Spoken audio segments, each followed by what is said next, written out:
ಓಂ ಶ್ರೀ ಗುರು ಬಸವಲಿಂಗಾಯ ನಮಃ. ಈಗ ನಾನು ಅಕ್ಕ ಮಹಾದೇವಿಯ ಒಂದು ವಚನ ಮತ್ತು ಅದರ ವಿಶ್ಲೇಷಣೆ ನಿಮ್ಮ ಮುಂದೆ ಹೇಳುತ್ತೇನೆ.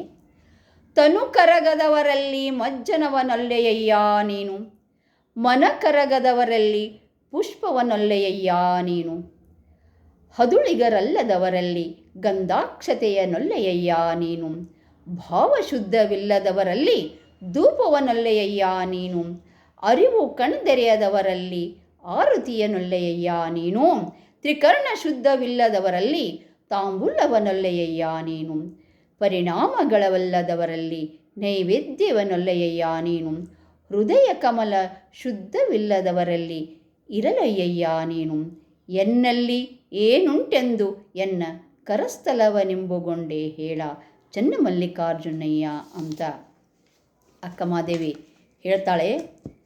ಮನಕವರದಲ್ಲಿ ಅಂದರೆ ಪುಷ್ಪವನ್ನೊಲ್ಲೆಯಯ್ಯ ನೀನು ಎಂದು ಹೇಳಿ ಧರ್ಮದ ಮೂಲವಾದ ದಯೆಯನ್ನು ಅವಳು ಇಲ್ಲಿ ಎತ್ತಿ ಹಿಡಿದಿರುತ್ತಾಳೆ. ಒಂದು ದೀನ ದರಿದ್ರರನ್ನು, ಪತಿತ ಪಾಮರರನ್ನು ಕಂಡು ನಮ್ಮ ಮನ ಕರಗಿ ಅವರ ಬಗ್ಗೆ ಅನುಕಂಪ ಮೂಡಬೇಕು ಅಂತ ಅವಳು ಹೇಳ್ತಾಳೆ. ನಮಗಿಂತ ಕೀಳಾದವರನ್ನು ತಾತ್ಸಾರ ಭಾವನೆಯಿಂದ ಎಂದೂ ಕಾಣಬಾರದು, ನಮಗಿಂತ ಹಿರಿಯರಾದವರನ್ನು ಗೌರವಿಸಬೇಕು ಅಂತ ಹೇಳ್ತಾಳೆ. ಮತ್ಸರಿಸಬಾರದು, ನಮ್ಮ ಸರಿಸಮಾನರಲ್ಲಿ ಸ್ನೇಹ ಭಾವ ತಾಳಬೇಕು ಅಂತ ಹೇಳ್ತಾಳೆ. ಅವರಲ್ಲಿ ದ್ವೇಷಿಸಬಾರದು, ಹಿರಿಯರಲ್ಲಿ ಯಾವಾಗ ನಾವು ಹಿರಿಯರಲ್ಲಿ ಗೌರವ ಕೊಡಬೇಕು, ಕಿರಿಯರಲ್ಲಿ ಅನುಕಂಪ ತೋರಿಸಬೇಕು, ಓರ್ಗೆಯವರಲ್ಲಿ ಒಂದು ಸ್ನೇಹಿತೆ ಅಂತ ನಾವು ಇರಬೇಕು. ಆ ಸ್ನೇಹ ಮನೋಭಾವನೆ ನಮ್ಮಲ್ಲಿ ಇರಬೇಕು. ಸದ್ಗುಣ ಪುಷ್ಪಗಳನ್ನು ಲಿಂಗೈನಿಗೆ ಒಂದು ಅರ್ಪಿಸಬೇಕಂತ ಇಲ್ಲಿ ಹೇಳ್ತಾರೆ. ಹದುಳಿಗ ಭಾವವಿಲ್ಲದವರ ಗಂಧಾಕ್ಷತೆಯ ಲಿಂಗಯ್ಯನಿಗೆ ಅರ್ಪಿತವಾಗುವೆಂದು ಹೇಳಿ ಅಕ್ಕ ಶಾಂತಿ ಕಲ್ಯಾಣ ಗುಣಗಳ ಗಂಧ ಅಕ್ಷತೆಯನ್ನು ಅರ್ಪಿಸಲು ಅವಳು ಹೇಳ್ತಾಳೆ. ಪರಮಾತ್ಮನಿಗೆ ಗಂಧ ಅಕ್ಷತೆಯನ್ನು ಅರ್ಪಿಸಿರಿ, ಸಜ್ಜನಳಾಗಿ ಮಜ್ಜನೆ ಕೆರೆದಿದ್ದಾಳೆ ಅಂದರೆ ಶಾಂತಿಯಿಂದ ಪೂಜೆಯನ್ನು ಮಾಡಬೇಕು, ಸಮರತೆಯಿಂದ ಚೆನ್ನೆಯನ್ನು ಅವಳು ಹಾಡಿ ತಮ್ಮ ವಚನದಲ್ಲಿ ಹೋಗುತ್ತಾಳೆ. ಭಾವಶುದ್ಧವಿಲ್ಲದಲ್ಲಿ ಧೂಪವನೊಲ್ಲೆಯಯ್ಯ ನೀನು ಎಂದು ಅಕ್ಕ ಸಾಧಕನು ಭಾವಶುದ್ಧಿಯನ್ನು ಮಾಡಿಕೊಳ್ಳಬೇಕೆಂದು ಹೇಳ್ತಾಳೆ. ತನ್ನ ಉಸಿರಿನ ಪರಿಮಳವನ್ನು ಲಿಂಗಯ್ಯನಿಗೆ ಸಮರ್ಪಿಸ್ತಾಳೆ.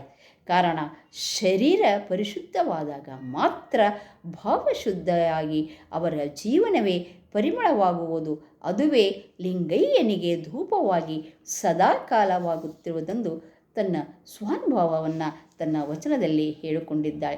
ಅರಿವು ಕಣ್ಧೈರ್ಯದಲ್ಲಿ ಆರುತಿಯನೊಲ್ಲೆಯಯ್ಯ ನೀನು ಎಂದು ಅಕ್ಕ ಪ್ರಾತಿಭಕ್ಷಕ ಉನ್ಮಿಲನವಾಗಬೇಕೆಂದು ಹೇಳಿ ಜ್ಞಾನೋಯೋಗವನ್ನು ಅಲ್ಲಿ ಪ್ರತಿಪಾದಿಸ್ತಾಳೆ.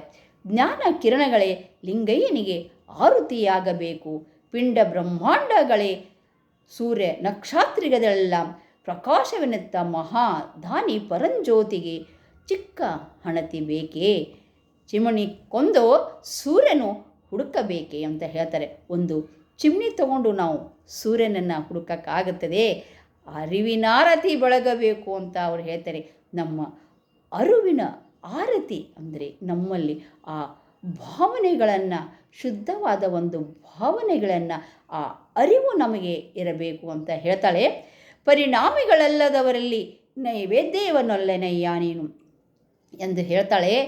ಪ್ರಸಾದವನ್ನು ಅರ್ಪಿಸಿ ನಿಧಾನವನ್ನು ಅವರು ಹೇಳ್ತಾಳೆ. ಆ ಪ್ರಸಾದವನ್ನು ವಿಧಾನಗಳನ್ನು ಹೆಂಗೆ ಹೇಳ್ತಾಳಂದರೆ, ಇಳೆ ಬೆಳೆ ಗಾಳಿ ಬೆಳಕು ಮಹಾದಾನಿಗೆ ಕಲ್ಲು ಸಕ್ಕರೆ ಕೊಟ್ಟು ತೃಪ್ತಿ ಮಾಡಲಾದೀತೆ, ನಿತ್ಯ ತೃಪ್ತನಾದವನಿಗೆ ಹಸಿವೆಯ ಬಾಧೆ ಬಂದಿದೆ, ಪರಿಣಾಮದ ನಿತ್ಯ ಸಂತೃಪ್ತಿಯ ನೈವೇದ್ಯ ನೀವೆದಿಸಬೇಕು ಅಂತ ಹೇಳ್ತಾಳೆ. ಭಕ್ತಿ ಎಂಬ ಪೃಥ್ವಿಯ ಮೇಲೆ ಗುರುವೆಂಬ ಬೀಜ ಉಂಕರಿಸಿ ಲಿಂಗವೆಂಬ ಎಲೆಗೆ ಆಚಾರವೆಂಬ ಕಾಯಿಗೆ ನಿಷ್ಪತ್ತಿ ಎಂಬ ಹಣ್ಣಾಗಿ ಸಂಸಾರ ವೃಕ್ಷದ ಮೋಹ ಎಂಬ ತೊಟ್ಟು ಕಳಚಿ ಬಿದ್ದಾಗ ಮಾತ್ರ ಶಿವನು ಅದನ್ನು ನೈವೇದ್ಯವೊಂದು ಸ್ವೀಕರಿಸುವನು ಅಂತ ಹೇಳ್ತಾರೆ. ತ್ರಿಕರ್ಣ ಶುದ್ಧವಿಲ್ಲದವರಲ್ಲಿ ತಾಂಬೂಲ ನೊಯ್ಯನ ಅಂತ ಹೇಳ್ತಾಳೆ. ಏನು ತ್ರಿಕೋಣ ಶುದ್ಧವಿಲ್ಲದವರಲ್ಲಿ ತಾಂಬೂಲವನ್ನೊಲ್ಲೆಯ್ಯ ನೀನು ಎಂದು ತ್ರಿಕರಣ ಶುದ್ಧಿಯ ಮಹತಿಯನ್ನು ಅವಳು ಹೇಳ್ತಾಳೆ. ಮೈಮನ ಮಾತುಗಳೆಂಬ ತ್ರಿಕರ್ಣಗಳ ಶುದ್ಧಿಯಾಗಬೇಕು.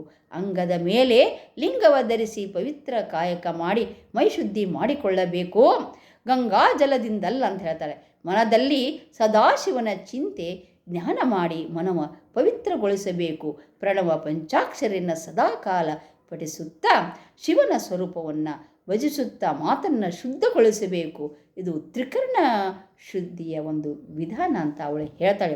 ಹೃದಯ ಕಮಲ ಶುದ್ಧವಿಲ್ಲದವರಲ್ಲಿ ಇರಲಿಲ್ಲಯ್ಯ ನೀನು ಎಂದು ಅಂತರಂಗ ಒಂದು ಶುದ್ಧಿಯನ್ನು ಅಕ್ಕ ಮಹಾದೇವಿ ಇಲ್ಲಿ ಎತ್ತಿ ಹಿಡಿದಿದ್ದಾಳೆ. ಶುದ್ಧ ಒಂದು ಕನ್ನಡಿಯಲ್ಲಿ ಮುಖ ಕಾಣುವಂತೆ, ಸ್ವಚ್ಛವಾದ ನೀರಿನಲ್ಲಿ ಸೂರ್ಯನ ಪ್ರತಿಬಿಂಬ ತೋರುವಂತೆ ಪರಿಶುದ್ಧ ಹೃದಯದಲ್ಲಿ ಮಾತ್ರ ಪರಮಾತ್ಮ ಪರಿಶೋಭಿಸುವನು. ಇಂಥ ಅಕ್ಕ ಎಲ್ಲ ಒಂದು ಸದ್ಗುಣಗಳನ್ನು ಸಮನಿಸಿಕೊಂಡು ತನ್ನ ಕರಸ್ಥಲದಲ್ಲಿ ಚೆನ್ನೈನನ್ನು ಕಂಡು ಲಿಂಗಾನಂದ ಸಮರಸಿಯಾಗಿ ಭಾಗಿ ಪುಲಕಿತಳಾಗಿ ಶಿವಯೋಗದ ಒಂದು ಸೂತ್ರವನ್ನು ಈ ಒಂದು ವಚನದಲ್ಲಿ ಅವಳು ಬಹಳ ಮಾರ್ಮಿಕವಾಗಿ ಹೇಳಿದ್ದಾಳೆ. ಮತ್ತು ಇನ್ನೊಂದು ವಚನ ವಿಶ್ಲೇಷಣೆಯೊಂದಿಗೆ ನಿಮ್ಮ ಮುಂದೆ ಬರುತ್ತೇನೆ. ಅಲ್ಲಿಯವರೆಗೆ ಎಲ್ಲರಿಗೂ ಬಸವ ಬೆಳಗಿನ ಶರಣು ಶರಣಾರ್ಥಿಗಳು.